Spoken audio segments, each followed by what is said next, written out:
Good day. Today I'm going to share with you very quickly a interesting psychology research paper I just found, published in September 2025 in the Journal of Psychosomatic Research.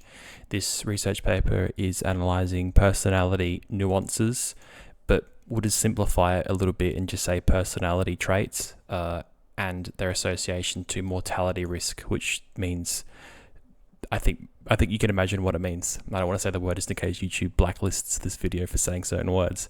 Anyway, so you have to pay for this paper, unfortunately. So I'm just going to have to just list off the information from the summary basically here. So let's get straight into it. So higher neuroticism nuances were associated with a higher mortality risk. Higher conscientiousness nuances were associated with a lower mortality risk. The extroversion item active and lively were related to a lower mortality risk, and the agreeableness item helpful was associated with a lower mortality risk. So high mortality is not good, lower mortality is good. That's what you want. You want to have a low mortality rate in your life, basically.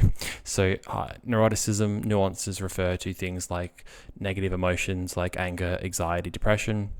So high neuroticism nuances were associated with high mortality risk. So that makes some degree of sense.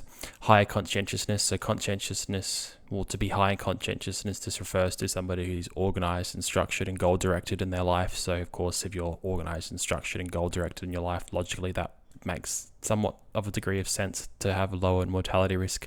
Extroversion refers to, well, if you have a high level of extroversion, that means that you're quite extroverted, you like to socialize a lot. So active and lively, that would make sense logically, that I would anticipate to see that result there.